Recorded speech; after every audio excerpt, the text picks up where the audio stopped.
Hello, all of you wonderful people of St. Mark's. It has been more than a year now since I saw any of you in person, and I miss you all so much. So when Matt asked me to provide this sermon, the opportunity to speak to you all, if only virtually, filled me with joy. When he told me that the topic would be stewardship, I was slightly less elated. I don't suppose there are many of you out there getting excited about hearing a sermon on stewardship, unless you're on the stewardship committee or are otherwise keenly interested in the church's financial position. Why is this topic so uncomfortable for many of us? Perhaps it's because of our toxic relationship to money generally. In our society, money rules. Nothing runs without it. Those who have it control politics, public opinion, and the provision of basic necessities of life, health care, food, and shelter. We're conditioned to fear running short of money, being scammed out of it, or just failing to manage it wisely. When the church turns its message towards stewardship, it can sometimes feel like the veil has been lifted, and we see that after all, it is all about the money. It's easy for our ears to translate an appeal for financial help into a statement about our worth to the community. Your prayers are fine, but what we really want is your cash. We might begin to suspect that those who contribute more have a bigger say in things, and in some parishes, that is the sad truth. As with our fear of being scammed or becoming poor, these suspicions reflect how we measure our worth as individuals. We have bought into our culture's belief that money and how we handle it defines how worthy we are. Our very language betrays it when money or its equivalents are the only components of net worth. And yet, we are never satisfied with relationships that we have to buy. How many marriages have suffered from my spouse only loves me for what I can earn, or my spouse doesn't respect me because I don't earn enough, even if those thoughts aren't entirely true?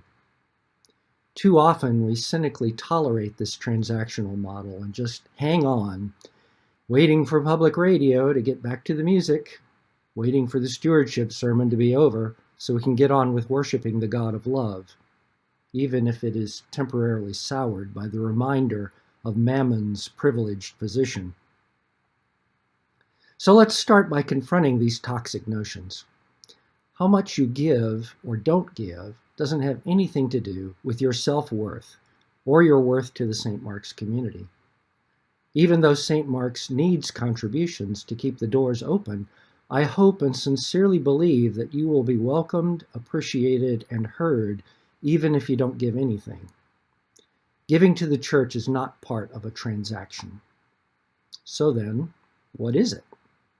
Well, here are some things it could be.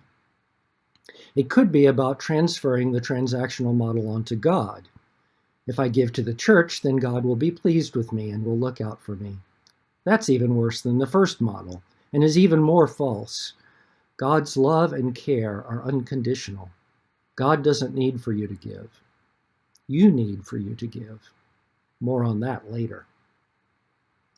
It could be that smug feeling of self-righteousness about the sacrifices you are making for the church. This is a sly one and probably infects all of us from time to time. But instead of actually making us more holy, it only drags us down into the pits of vainglory. We need a good dose of humility to counter this one. It could be a genuine concern for the needs of the church and the furtherance of its ministries. This is a good reason, but it isn't the best. Unless...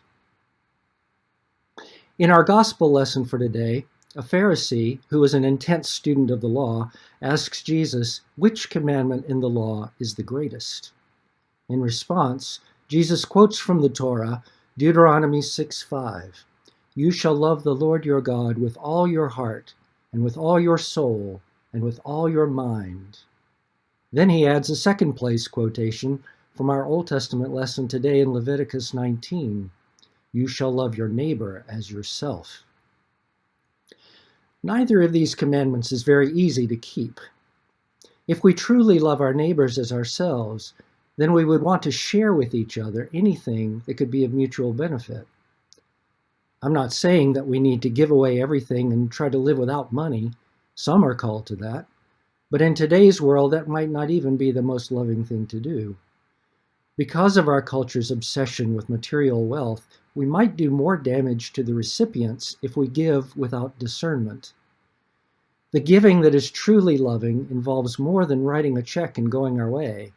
It requires entering into the situation of the other in order to learn what help will be truly helpful, and then providing that as we are able. That means, of course, that there are no easy answers here. The help that you are called to give may be very different from the help that I am called to give. You must discern this for yourself. But one thing should be clear from the Gospels and the letters of James and John: love of neighbor must be more than just kind words. It must involve providing help where it's needed. Love must be the primary motive, though. Solving problems is not an end in itself. It is a way of expressing the love of Christ. Giving to the church can therefore be a way of expressing love for our community. In your discernment, I ask you to consider whether giving to St. Mark's is part of how you're called to love your neighbor. No church or any other institution run by humans is perfect, but anyone who has seen the financial statements of St. Mark's can attest to how well funds are managed and how generous a portion of the budget goes to helping people, both inside and outside the community. Even more than that, the fellowship and spiritual bonds of love between this congregation's members makes St. Mark's an important channel for love of neighbor in my life. With all the suffering of this year, one bright spot for me has been re-engaging with St. Mark's through these online services that didn't exist before our present plague. In our materialistic world, the ministries of St. Mark's would not exist in the same form without financial support.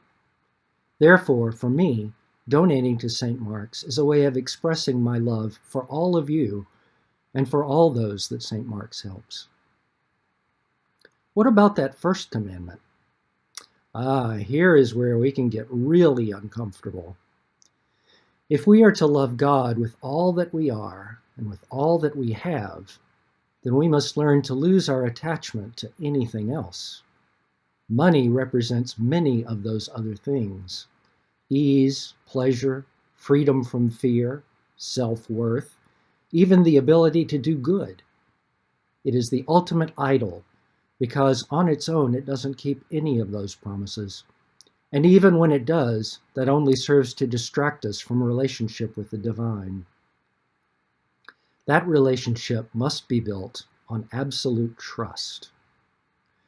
One of the ways that God can build that trust in our hearts is to lead us to give, especially if we give beyond what we think is practical. This is the true meaning of sacrifice.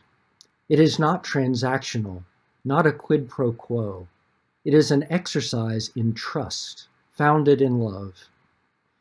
It is one of the means by which God draws us out of ourselves, out of our small egoic self, with our petty concerns, and into the larger self, where we are one with God. So I encourage you, as you consider pledging to St. Mark's, to engage in prayerful discernment and ask God if this is part of your path to letting go of fears and attachments, and to expressing your love for your neighbor through meaningful, helpful action. God bless you all.